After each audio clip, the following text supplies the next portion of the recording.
Y bien, como sabemos, pues el gobierno en el Congreso Gana Perú quiere presentar, o ha presentado ya, un proyecto de modificación constitucional para declarar delitos graves, dice exactamente el término, la fórmula legal en el artículo 41 de la Constitución Política. Dice así, al final, los delitos graves contra el patrimonio del Estado, así como los delitos graves de corrupción de funcionarios señalados por ley, son imprescriptibles. Es decir, no prescriben nunca. En realidad la prescripción es una garantía jurídica. Casi todos los delitos prescriben en algún momento, ¿no es cierto? Porque si no, eso se presta a la persecución política. Entonces, esta es una propuesta controvertida. Hemos invitado a dos distinguidos constitucionalistas para conocer su opinión sobre este tema. Los doctores Raúl Ferrero y Aníbal Quiroga. Buenas noches. ¿Cómo están? ¿Qué tal? Buenas noches.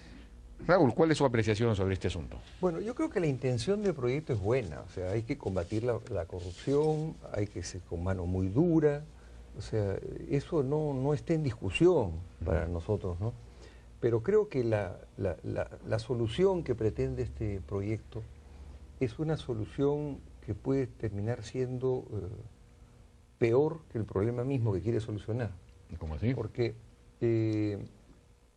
la no prescripción, o sea, la imprescriptibilidad, es reconocida en el derecho solamente para casos muy excepcionales, muy excepcionales.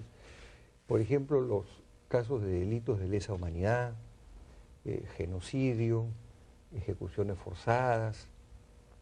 Pero asimilar a estos delitos, que son muy graves por supuesto, con el delito de la corrupción, que es muy serio, pero no se puede comparar con ese tipo de delitos.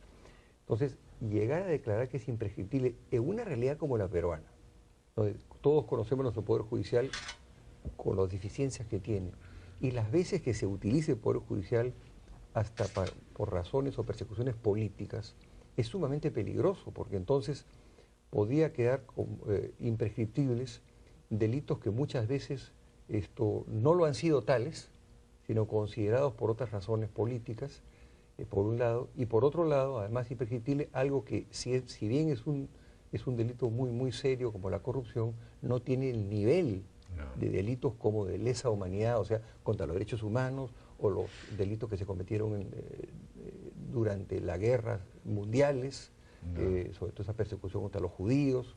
Ahí es cuando comienza recién a aplicarse este concepto de la imprescriptibilidad para los delitos de lesa humanidad, pero son delitos pues gravísimos. Claro. Ahora se habla de delitos graves, pero no de esa índole ni esa profundidad, ¿no? Aníbal, punto de vista. Bueno, la prescripción en realidad es una figura jurídica que lo que hace es dar una solución jurídica al tiempo, ¿no? El paso del tiempo va a establecer una condición diferente. En el mundo del derecho hay dos cosas que mueven la vida.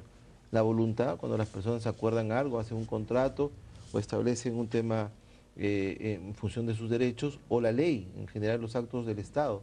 En este caso, el paso del tiempo hace que los derechos tengan un curso diferente. Y esto viene desde el derecho romano. Pero la imprescriptibilidad tampoco es una figura nueva, ¿no? En el Código Civil existe, por ejemplo, para el caso de quien tiene que reclamar una herencia. Ese reclamo no prescribe, por ejemplo. Y en la Constitución del 33 ya estaba, ¿no? Cuando se refería al derecho de las comunidades campesinas, que el derecho sobre su propiedad también era imprescriptible. Entonces no es una figura nueva. Lo que ocurre es que aplicado sobre los delitos, determinaría que la persecución del Estado puede ser perpetua a pesar de la ineficiencia del Estado, porque lo que sanciona la prescripción en el caso de los delitos... Eso se presta, al abuso, eventualmente a la persecución política.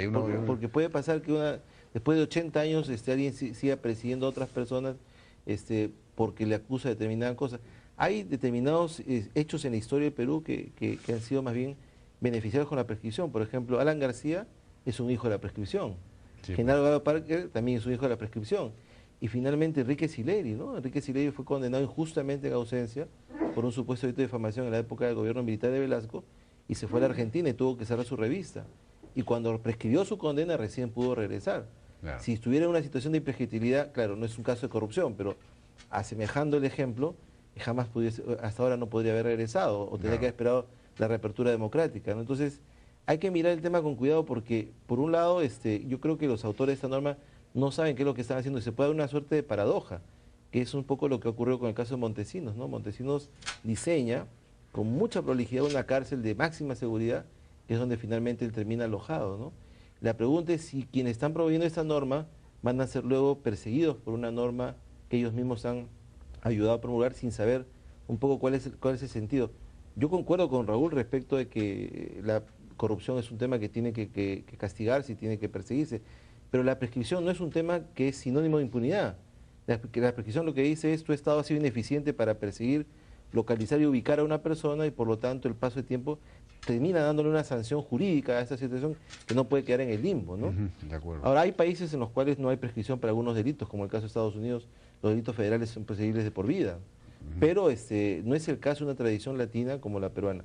Sin duda alguna, en los últimos tiempos, algunas fórmulas han ido convirtiéndose en imprescriptibles, como el caso bien señalado del tema de los derechos humanos y la posición de la Corte Interamericana, ¿no?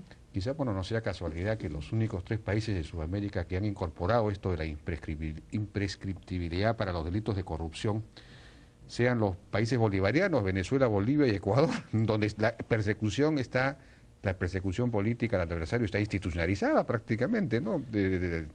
Se deporta, la gente tiene que huir de Venezuela, los líderes tienen que escapar. Parece ser una moda, porque el proyecto de ley menciona justamente como legislación, como gran legislación comparada, como gran ejemplo comparado Ecuador y Venezuela. El problema es que la prescripción va más allá que un mandato, ¿no? Un mandato presidencial en principio son 5 años. No. Y la prescripción penal normalmente, la larga, es el máximo de la pena y la mitad. Bueno, ahora con Narín Heredia de repente van a ser 10 años, ¿no? Sí, pero siempre cuando las prescripciones son largas. O sea, fíjese, Jaime, el Código Penal dice que la prescripción es la pena más larga, el monto más largo, más la mitad. O sea, si un delito tiene una pena de 10 años como máximo, la prescripción ocurre recién a los 15 años. Ya. Tampoco es un plazo tan corto, ¿no? De acuerdo. Y en el caso, bueno, la otra pregunta es si tendría posibilidades de aprobarse en el Congreso, ¿no? Porque esto requeriría, como toda modificación constitucional, de las 2/3 partes del Congreso, ¿no, Raúl?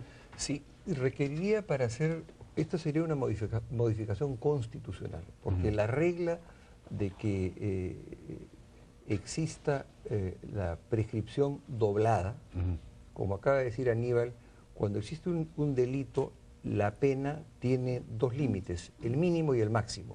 Bueno, ese límite máximo doblado es el que existe para los delitos cometidos contra la administración pública, o sea, por los funcionarios públicos, que ya es un límite bastante amplio. Y si a eso se agrega que durante un proceso se interrumpe la prescripción, mientras dure todo ese proceso, hay procesos penales, sobre todo por corrupción, que pueden demorar 5 o 8 años. Entonces, en realidad, la prescripción sí es alta, porque es la pena que puede ser, pues, 11 o 12 años, más la mitad de esta serían 18 años. Si a eso se le agrega el doble, o sea, duplicada, yo creo que estaríamos ante una pena bastante severa. Ahora, ¿qué cosa pretende este proyecto? De que se apruebe o en 2 legislaturas ordinarias consecutivas, que es la reforma constitucional hecha por el Congreso, o en su defecto, si no se reúnen esos votos, que son muy altos, es una mayoría muy alta para lograrse, habría que hacer una reforma mediante la simple mayoría del Congreso, que en este caso son la mitad de 130 votos, son 66, y referéndum. El referéndum sí es una materia distinta, porque puede ser que esto que nos parezca a nosotros jurídicamente complicado y quizá excesivo, al pueblo le parezca una buena solución para castigar a los corruptos. Pero vuelvo a repetir lo que dije al comienzo, en la introducción de esta breve exposición. En el Perú muchas veces se utilizan los procesos judiciales para revanchas políticas. Sí, pues. Entonces, desgraciadamente alguien podría ser penado por un delito de corrupción exagerado con una pena alta y que esto se convierte en imprescriptible y por lo tanto esta persona quede no solamente inhabilitada, que hecho sea de paso el Código Penal puede inhabilitar perfectamente, no hay necesidad de ir a un proceso de esta naturaleza. Entonces, esta imprescriptibilidad la encontramos muy, muy riesgosa, pero además creo que va a ser muy difícil que pase como reforma constitucional en 2 legislaturas consecutivas, porque se requeriría mayoría de 2/3 en 2 legislaturas consecutivas. Sí, pero mientras que si fuera el otro sistema, sería votación simple más referéndum. Que eso sí es más complicado porque yo no sé cómo puede reaccionar el pueblo una vez que se le consulte y no se le explique técnicamente cuáles son los problemas que traería eso sería un problema, eso sería más otro signo, ¿no? Muy difícil que hayan 87 votos en 2 legislaturas sucesivas que se requiere para hacer reformas dentro del Congreso. Más factible parece ser la votación de mayoría absoluta y el referéndum, pero ir a un referéndum que sería el tercer único referéndum desde el año 93 acá. Solo han habido 2, uno se perdió en el tema de las regiones, el otro se ganó, pero con un tema de FONAVI le preguntan a las personas, ¿quiere pagar impuestos o quiere pagar impuestos? Sí, pues. Obviamente el resultado está cantado. Este sería un referéndum también favorable. El problema es el costo, ¿no? Claro. El costo son de 5 a 8 millones de soles que cuesta Nada más convocar montar un la señal proceso política es mala, ¿no? Convocar a un referéndum para una medida de este tipo que puede prestarse luego a fines de persecución política y todo, eso ya suena pues a muy bolivariano. donde ¿no? los propios congresistas que aprueben esto pueden ser luego materia Claro. de esta Además persecución. hay una cosa final, ¿no? Que es insistir en esto. La imprescriptibilidad se utiliza solamente para delitos tan graves como lo de lesa humanidad, Sí, pues, de acuerdo. genocidio, esas cosas, de hechos humanos, delitos gravísimos. Ya. Es muy serio la corrupción, pero no se puede comparar a un derecho que atenta contra la vida o contra la naturaleza misma del ser humano, ¿no? Bien, muchísimas gracias entonces a Raúl Ferrero y Aníbal Quiroga por su participación en este tema que sin duda tiene su importancia. Vamos a una pausa y regresamos ahora con el economista Juan Mendoza para hablar del gasto militar, que es un tema muy importante también, fuente siempre de presiones y de discusiones. Regresamos.